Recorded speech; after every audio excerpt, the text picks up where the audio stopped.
Kasayan, paano malalaman kung float valve ang problema ng ating motor? Ito siya kasayan, napaka simple lang malaman para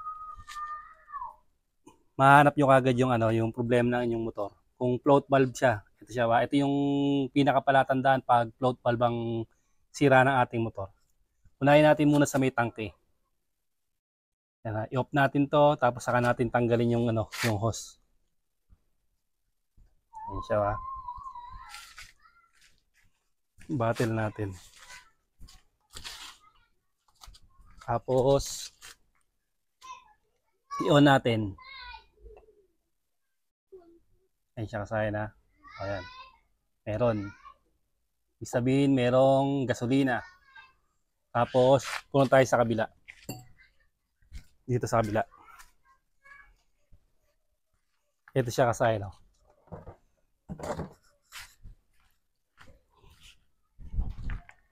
I-drain natin dito sa may kanyang karburador. Macho 175 ang model natin na, pero kahit sa motor pwede ito. TMX 125, Motorstar 125. Ito siya ba? Pagka ito kasaya naka-off siya. Naka-off at pakita mo sa kabila. Naka-off. Naka-off yung natin dyan. Yan. Tapos, ito na siya. Pagka naubos na yung natin, yung gas, ito na yung gas natin ha. Yan. Dapat pag binuksan natin, magtutuloy-tuloy pa rin to. Tuloy-tuloy pa rin yung gas natin. Pagka inon na natin tong yung on-off ng ating gas. Yan siya ba. Pakita mo dito na naka-on na. Kaya kasi naka-on na yan ha. O dito. Tapos naka-open na. Ito. Nanyawa naka-open na to ha. O. Dun tumulong sa kabila. Oh, dito. Hindi pala wala nakapasok. Ay, yan. Hindi mo nakita kanina tumutulo. Binidyoan mo kaya siya ha.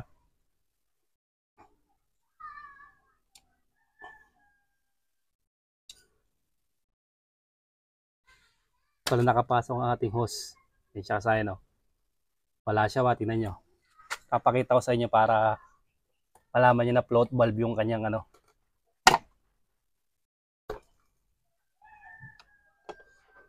kanyang problema. Tigas naman. Kadalasan pag na-stuck yung motor, hindi ginagamit.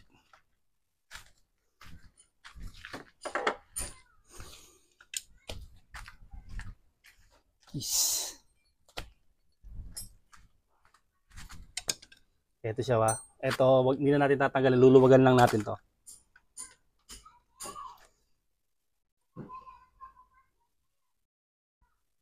Yan, luwagan lang natin yan ha. Tapos ito rin.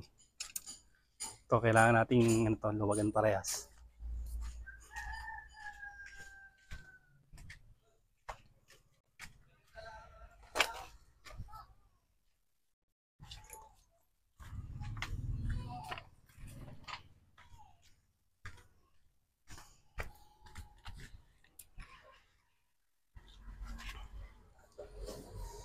Hindi na natin nanin yan. Papatumbayin na natin to para matanggal natin yung tornilyo. Tapos isang tornilyo sa kabila.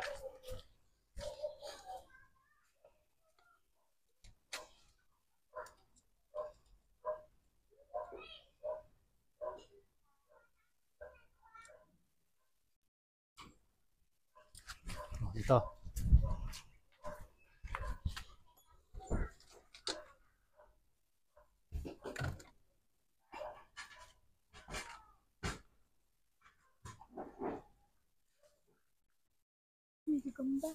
Ayun nga. Si Gagambino.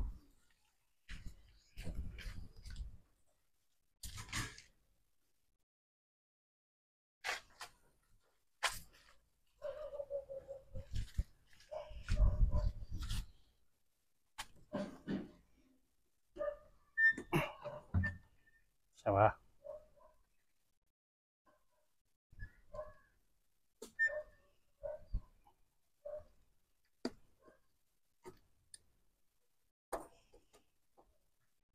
Tanggalin natin to rito sa ano. Para maibaliktad natin.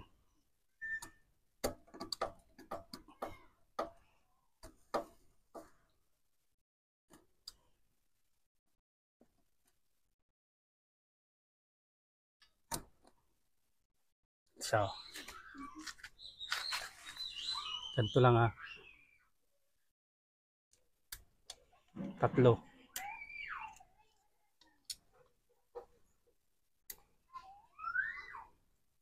Automatic yan, walang laman to.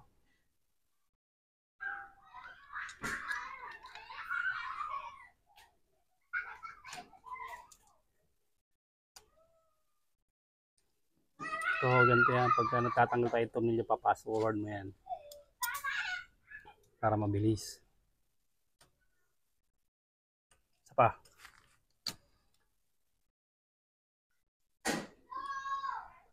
Fast forward ka lang dyan sa tornilyo. Yung pinakamabilis gamitin mo. Ito ha. Na siya ngayon.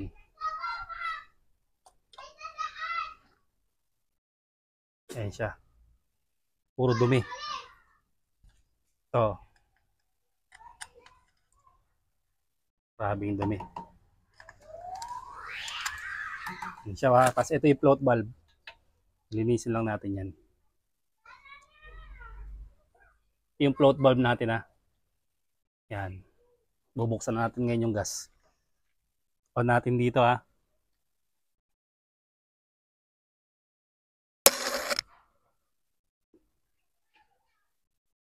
Oh, nahila yung wire. Yung ano, yung hose. Pasok ko muna yung hose.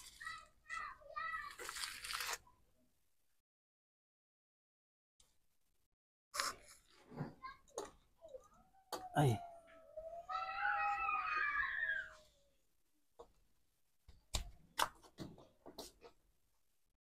Ito na yung hose natin ha. Pasok ko muna yung hose.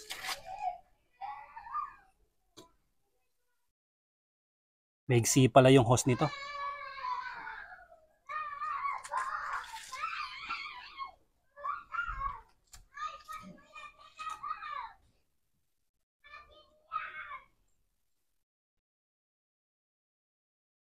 Kulang ang haba ng hose ng ano.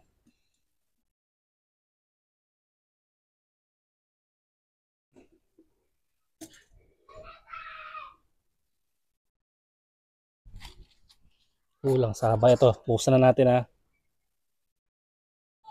Yan. Yan siya, sayang dapat tutulo siya. Tapos mamamatay siya pag nakaganto.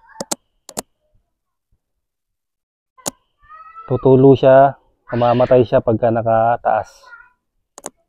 Ayan siya ha. Ibig sabihin gumagana na yung float valve natin.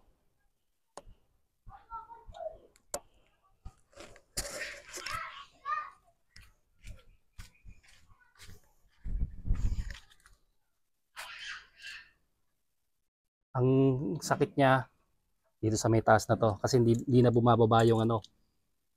Hindi na bumababa yung kanyang gasolina. Kasi ito, sobrang dumi. Nabarahan na pala.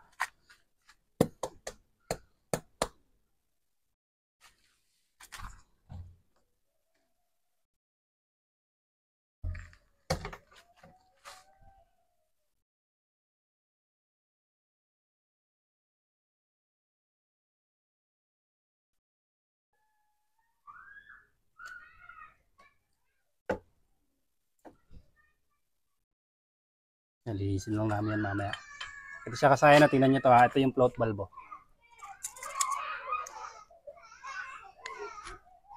Maiksi.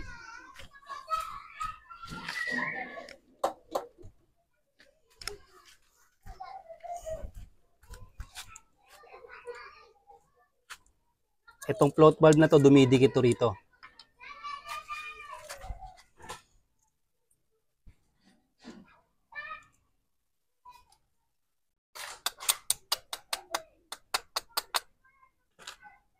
Ayan o.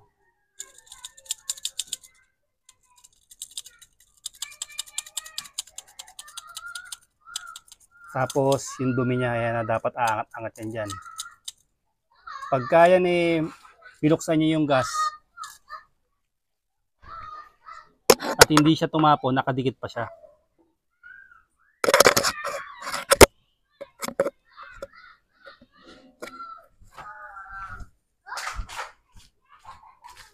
Tataas mo pag ano na ba. Aangat mo yung valve para hindi siya tumapon. Ayan. Tatapon dapat siya ba.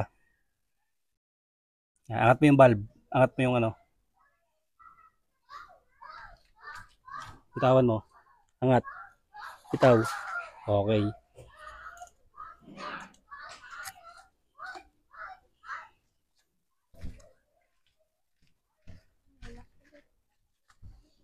Ha? Wala, nakapatay na siya. Ayan na, tanggalin natin ha. Ayan yung float valve na to. Ito yung dumidikit. Pagka dumudumi yan. Okay, babalik na natin yan, tapos lilinisin natin to. Saka testing natin kung under na.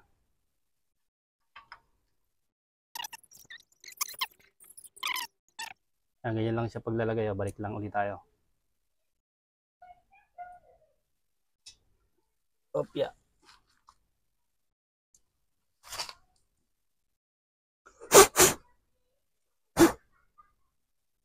Pero pagka ang magandang klase yung carburetor niya, hindi basta-basta yan hindi basta-basta na papakat.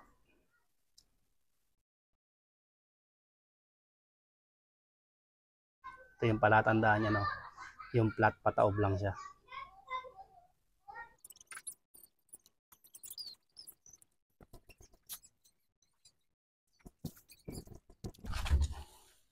Tsaga na pag walang spray. Wala tayong compressor.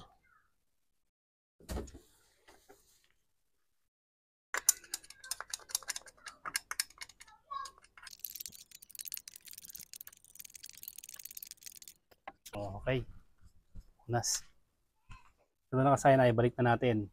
Dahil ito yung localist naman, hindi kagaya ng kay TMX 125 na original. Lalagyan natin ng protection. Ito na ilalagay natin. Lagyan natin ng protection katulad ng ginawa natin dito. Mahaba yung sa kanya. Tapos pansinin nyo ayan. Pag original, malambot.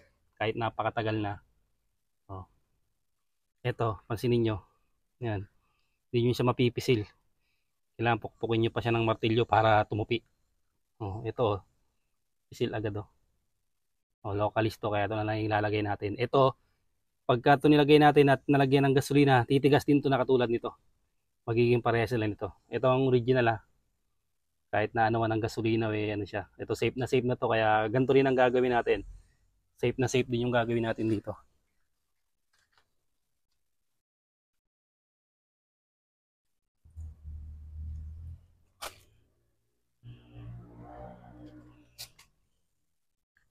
Tapos, kailangan tumawid na yung dyan. Tumawid na yung gasolina dyan.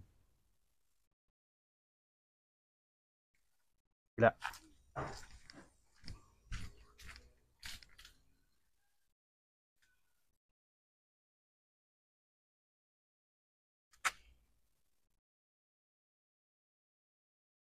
Ayan Pag naanuan lang, nababad lang ng yan, titigas na yan. Titigas na rin yung hose na yan. Pag madumi na yan, para yung nakita yung sobrang dumi, hindi na pupunta ron sa hindi na pupunta sa ating karburador. Natin wala na yatang gas. Meron ba? Ayan.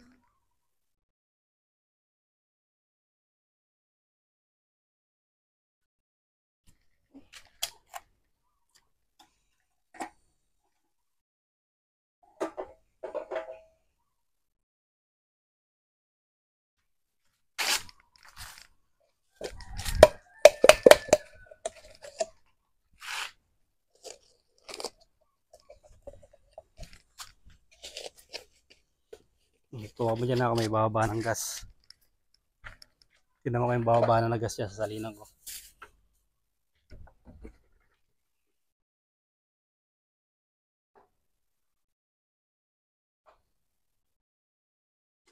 Ayun lang muna.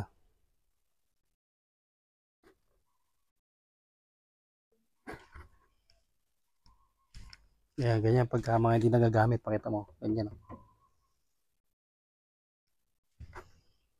Patitiningin muna namin bago namin isalin.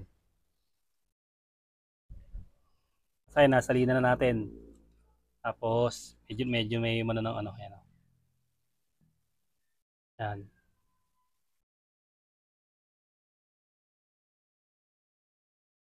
May filter na tayo para hindi na mangyari to. Hindi na po pumasok sa ano pa sa karburador kagaya kanina, sobrang dumi. Meron tayong protection. O, lipat tayo sa kabila kung diretso na siya. Ito na siya ba? Tanggalin mo natin dito. Dapat pagka naka-on siya ron, tutuloy-tuloy na yung ano rito. Yung gas natin. Ayan siya kasaya.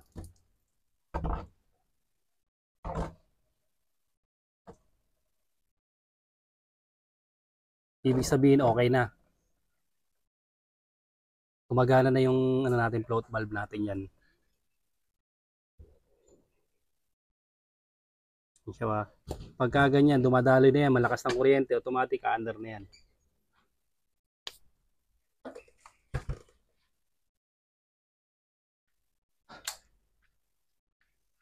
Pinto. Ay. Hindi natin ito ng ano, ng oil, oh. Sobrang tigas na. Natang stock. Puro kalawang na yung kick natin, oh.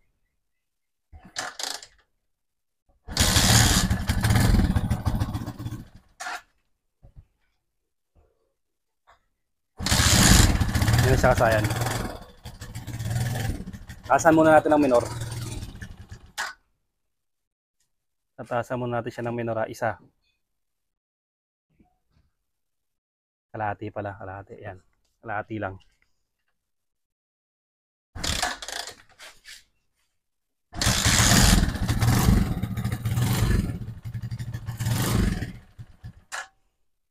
Kulang pa ng kalahati uli para isa.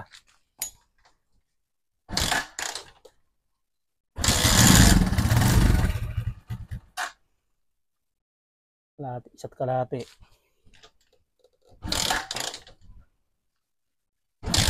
Pag okay na siya natin ibabalik.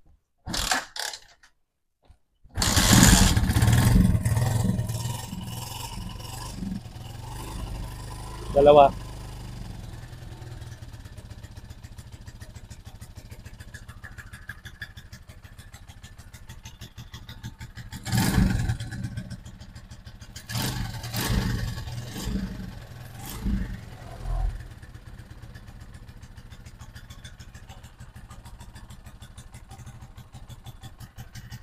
Okay na kasayang, ganun lang yung ano, yung kung paano malalaman kung sira yung ano, kung stuck yung ating ano, float valve. Para hindi na kayo kung saan saan papupunta. Punta lang kayo sa karburador, pag umaagos na yung gas, okay na siya. Pag dumaloy na maganda yung gas, under na siya ng maganda. At siguraduhin yung malinis din yung gas nyo katulad niya, no. Lagyan nyo na rin ng protection para etong mga dumi na to, hindi na makaabot pa sa ating karburador. Ayan siya, oh. Para kahit buwan-buwan, pwede kayo magpalit yan. O kahit taon-taon. Hanggang dito na lang mga kasayan. Salamat sa panonood.